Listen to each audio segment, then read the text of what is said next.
ایک واقعہ یاد آتا ہے، حضور سرکار غریب نواز رضی اللہ تعالیٰ عنہ کے آستانے پر ایک حافظ قرآن مقدس کی جو ہے وہ تلاوت کرتے بیٹھا تھا، اور وہ اپنی مراد مانگتا تھا تو اس کی مراد ملنے میں کچھ تاخیر ہوتی تھی۔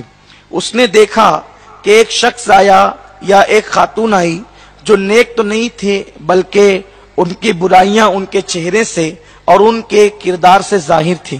انہوں نے مانگا، فوراً مراد مل گئی، تو اس نے قرآن شریف بند کیا، اور بند کرنے کے بعد اس نے اپنے دونوں ہاتھ کی ہتھیلیاں غریب نواز کی چوکھٹ پہ یوں پٹکی، اور پٹکنے کے بعد کہا، خواجہ تیرے یہاں انصاف نہیں، اتنے دن سے بیٹھا ہوں، مراد ملتی نہیں، تاخیر ہوتی ہے، یہ ابھی آئے اور ابھی چلے۔ بس قرآن شریف رکھ کر اور چوکھٹ پہ یوں ہاتھ مار کر جیسے ہی نکلا تھا کہ اس نے کیا دیکھا کہ غریب نواز سرکار کے مزار کے اندر سے ایک نورانی چہرے والے بارو بزرگ عصا ٹیکتے ہوئے باہر نکل رہے ہیں، اور ان کو کہا، حافظ جی ادھر آئیں۔ آنے کے بعد کہا کہ کیا بات ہے، ناراض ہو کر کیوں جا رہے ہیں؟ کہا، اس چوکھٹ پر انصاف ہی نہیں ہے، میں کتنے دنوں سے قرآن مقدس کی تلاوت کرتے بیٹھا تھا، مجھے تاخیر ہوئی، اور وہ آئے اور ان کی مراد پوری ہوئی اور وہ یہ چل دیے۔ فرمایا کہ حافظ جی اب جا رہے ہو نا، اللہ آپ کی مراد بھی پوری کر دیا، جاؤ آپ۔ تو کہا کہ آپ کون ہے؟ فرمایا کہ مراد پوری ہو گئی، اب آپ چلے جائیں۔ کہا نہیں، آپ بتائیں کون ہے؟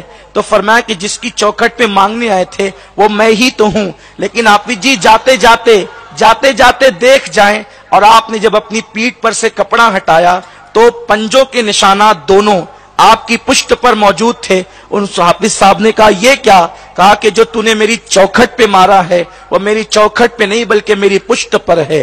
تو اس وقت تو حافظ جی سے کہا، حافظ جی آپ کو جو روک رہے تھے وجہ یہ تھی کہ تیری تلاوت قرآن کی آواز بڑی بھلی معلوم ہوتی تھی، ہم یہ سوچتے تھے ابھی دیں گے تو ابھی چلا جائے گا، اس لیے روکنا تجھے اس لیے تھا تاکہ تو زیادہ تلاوت کرتا رہے اور ہم مسرور ہوتے رہیں۔ اور ان کو جو جلدی دے کر کے ٹالا ہے اس لیے کہ وہ ان کا آنا ہمیں بھلا نہ لگا، اس لیے ان کو جلدی دے کر ٹال دیا۔ تو کبھی جلدی دیتے ہیں تو بھی حکمت ہوتی ہے، تاخیر سے دیتے تو بھی حکمت ہوتی ہے، لیکن بات یہ ہے ادب والے کو جو ملتا ہے وہ بے ادبوں کو نہیں ملتا۔